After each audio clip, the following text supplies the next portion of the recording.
Bonjour à tous, bienvenue dans une nouvelle vidéo. Aujourd'hui on perd pas de temps, on se retrouve donc sur mon simulateur Microbig versus réel, simulateur que vous pouvez retrouver d'ailleurs dans le lien dans la description qui est vendu 29,90€ si vous souhaitez vous aussi faire vos simulations chez vous.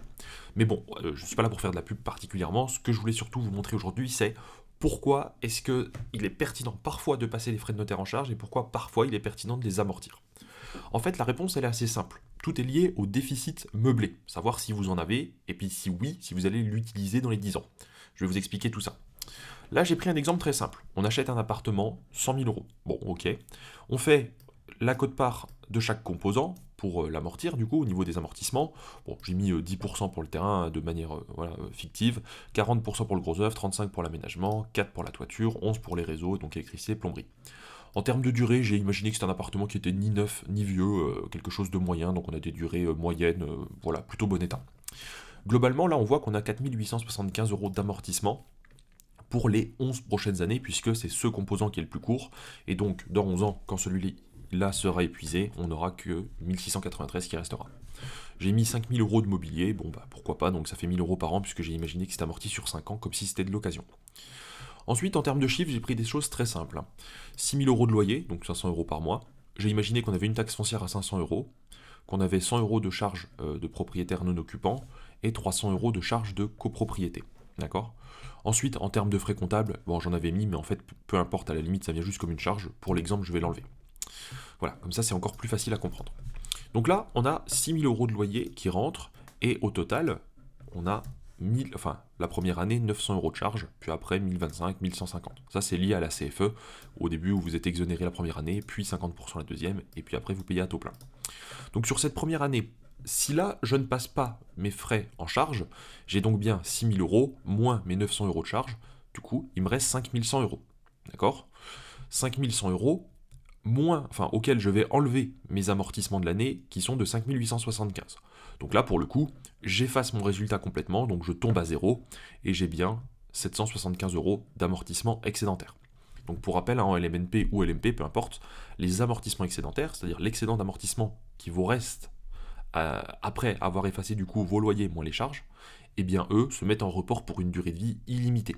Vous pouvez, si vous ne l'utilisez pas pendant 40 ans, c'est pas perdu. Tant que vous êtes propriétaire du bien qui a généré les amortissements, c'est pas perdu. Si vous vendez le bien, les amortissements qui étaient excédentaires, qui étaient corrélés à ce bien, disparaissent avec la vente, évidemment. Ok, donc là, on se dit, bon, on va regarder ce qui se passe. Là, on voit sur mon simulateur, du coup, que j'ai un résultat net qui est à 0 euros, du coup, pendant de nombreuses années. Donc ici, on voit que là, j'ai toujours pas de résultat. Deuxième année non plus, troisième non plus, quatrième non plus. Ah, au bout de 10 ans, enfin 11 ans même, puisque mon simulateur est sur 2023, on est donc à 3157 euros de résultat théorique. Ça veut dire que là, en fait, si on prend mes 6 000 euros de loyer, moins mes charges, il me reste toujours 4 850 à effacer. Par contre, vous voyez, là, du coup, on se rend compte, c'est ici, pardon, qu'on a plus que 1693 euros d'amortissement. Donc si on fait 6 000 moins 1150 égale 4 850, moins 1693 égale 3 157 de résultat. Par contre, on voit là que cette année-là, je n'ai pas d'impôt. Pourquoi? Puisque l'année passée, j'ai encore dans mon silo d'amortissement excédentaire, c'est-à-dire tous les amortissements excédentaires qui sont accumulés jusque-là, j'ai encore 4 902 euros à aller chercher. Donc là, bon bah, j'aurais dû avoir 3 150 de résultat net, puis ensuite payer de l'impôt et des prélèvements sociaux dessus. Là, c'est pas le cas puisque je ramène à zéro. L'année suivante, j'ai à nouveau 3157 de résultats. Cette fois-ci, je n'ai plus que 1745 euros d'amortissement excédentaire, forcément, puisque j'ai déjà pioché dedans l'année dernière. Donc, mon résultat est à 1412. Forcément, je vais 3157 moins 1745 égale 1412. Et puis, les années suivantes, on repasse du coup en positif complètement, puisque là, ce coup-ci, je n'ai plus du tout d'amortissement excédentaire. Ok, donc là, en fait, on va regarder quelque chose. Si je prends mes frais de notaire et que je les passe en charge la première année, donc on va dire que j'ai eu 8 000 euros de frais de notaire. Ça veut dire que la première année, j'ai du coup un déficit qui est de 2 900 euros. Forcément, si je prends mes 8 900 euros de charge moins mes 6 000 de loyer, il reste 2 900. Et le déficit en meublé, c'est du coup les charges moins les loyers. Et mon déficit en meublé, c'est comme en location nue. Alors, ça ne va pas s'imputer sur le revenu global, par contre, il a une durée de vie de 10 ans. Donc si dans les 10 ans, je n'ai pas épuisé mon déficit, il est perdu. Il disparaît au bout donc de la 11e année. Et donc là, on peut bien le voir sur le simulateur. En fait, vous voyez, mon déficit de 2900 se met dans mon silo de déficit. Là, bon bah, comme j'ai toujours pas besoin d'aller piocher dedans, il reste. Et puis bah, arrivé en 2033, comme je n'ai toujours pas eu besoin d'aller piocher dedans parce que je n'ai pas eu de résultat positif, et en plus, j'ai toujours de l'amortissement excédentaire, sachant que en meublé, on va d'abord aller prendre des amortissements excédentaires avant d'aller prendre le déficit. C'est la loi. Du coup, eh ben, au bout de 10 ans, il disparaît. Donc finalement, j'ai perdu mon excédent de charges que j'ai eu la première année, donc l'excédent des frais de notaire. Donc dans ce cas-là, c'est pas pertinent de les passer en charge, puisque de toute façon, je vais les perdre. Et donc, il faut se dire, ok, là, je les passe pas en charge, je les prends, et je vais les amortir. Donc je vais mettre 8000 € ici. Et la durée donc d'amortissement des frais de notaire, j'ai fait une vidéo hier soir sur le sujet. En fait, théoriquement, pour bien faire, il faut faire une moyenne pondérée par composant. Je vous invite à regarder la vidéo, elle s'appelle les amortissements LMNP, les frais administratifs, si vous souhaitez mieux comprendre. Là, dans mon exemple, je ne vais pas me prendre la tête, je vais imaginer que c'est sur 20 ans, pour simplifier la vidéo. Du coup, ça veut dire que ça va m'augmenter de 400 € par an mes amortissements. Et donc en fait, si là je regarde mes amortissements ici, maintenant je n'ai plus 5800 et quelques euros, j'ai 6275. Donc qu'est-ce qui se passe? Première année, je n'ai toujours pas de déficit parce que je n'ai pas plus de charges que de loyer. Par contre, j'ai plus d'amortissements excédentaires. Donc mon silo, il se met là, on avance.